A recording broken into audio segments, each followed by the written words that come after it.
Absolutely. Let's dive deeper into this unfolding drama and explore the implications for Meghan Markle, her brand, and the broader cultural context. From the moment Meghan stepped into the limelight as part of the British royal family, the world has been captivated by her story. She was a Hollywood actress turned duchess, a modern fairy tale that many were eager to follow. However, as her journey progressed, it became clear that the narrative would not be so simple. Season 2 of her series, Love, Meghan, was intended to showcase her evolution, her philanthropic efforts, her struggles, and her triumphs.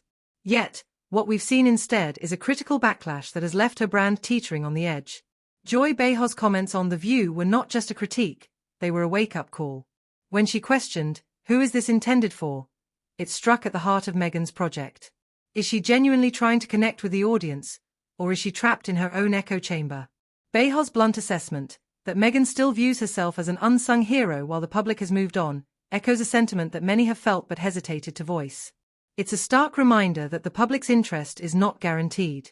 The aftermath of Behar's comments turned into a media frenzy, with social media users rallying behind her words. The hashtags and clips spread like wildfire, and for many, it felt like a collective exhale. Finally, someone had said what many were thinking. The fallout was palpable, with former supporters joining long-standing critics in openly questioning Meghan's narrative.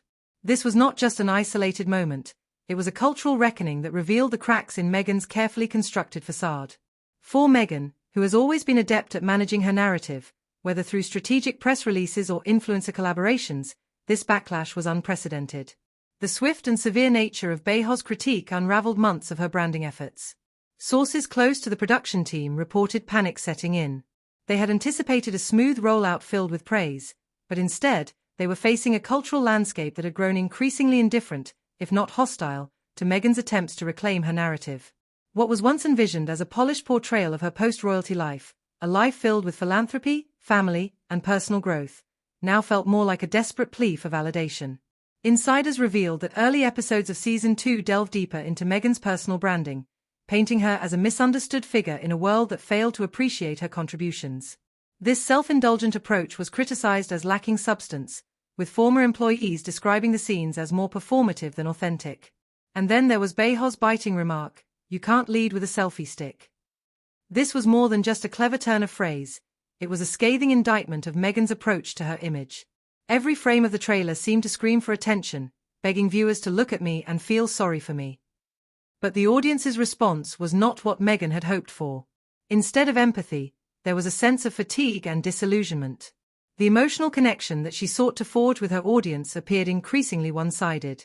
The implications of this backlash extend far beyond the realm of entertainment. Meghan's brand, Archewell Media, was caught off guard by the intensity of the criticism. They had not prepared for such an onslaught, and the lack of a contingency plan became evident. A PR consultant familiar with Archewell's strategies noted that while some pushback was anticipated, the scale and severity of this reaction were unforeseen. Joy Behar had managed to encapsulate the sentiments of a significant portion of the audience in just a few minutes, effectively branding Meghan's entire venture as disingenuous. But what does this mean for Meghan moving forward? The entertainment landscape is unforgiving, and audiences are quick to pivot away from narratives that no longer resonate. Meghan now faces a critical juncture. Can she pivot from this backlash, recalibrating her approach to better align with the public's expectations?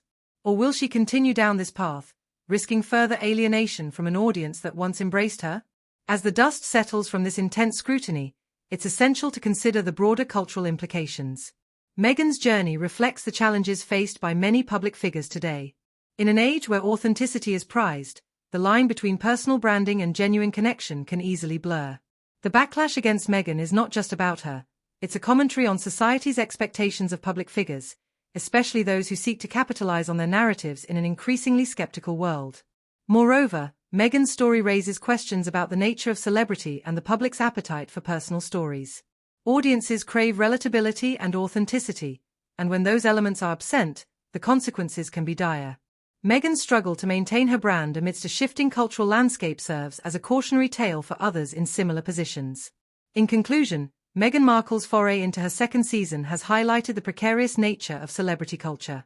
The harsh critique from Joy Behar and the subsequent public backlash have exposed the vulnerabilities in Meghan's narrative.